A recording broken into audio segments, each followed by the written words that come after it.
When I think about the Who Mentored You movement and working with New Mount Olive Baptist Church for the amount of time that I have, I've had a lot of mentors who've impacted my life, mainly Reverend Crunch Melton and Dr. Rosalind Osgood. But if I go back to the earliest impact of mentorship that I experienced, it would be Mr. Jerry Smalls. I got the opportunity to meet Mr. Jerry Smalls when I was in the 8th grade through the work experience program at Everglades Middle School. And the impact that that had on my life was amazing because it gave me an opportunity to, one, work with a business owner, but two, to work with a Christian man that could really influence my life.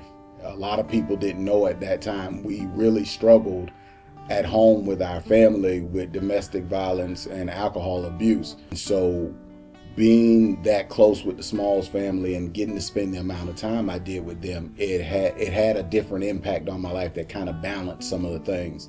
When I reflect back on it, I think about working and watching him and Mrs. Smalls work together on a daily basis. That was the first relationship that I saw between a husband and a wife that didn't contain physical violence.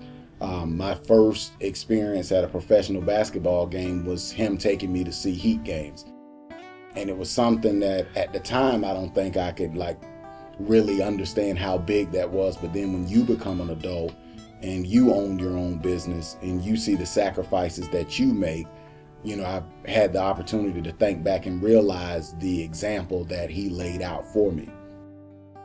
Also being there and getting a chance to get closer with his daughters, his grandchildren, and watching him interact with them as a father and a grandfather. He wasn't really a preachy person, but he led by example to me. And I think that that's the important part of mentorship that we have to remember is more than a monthly national campaign.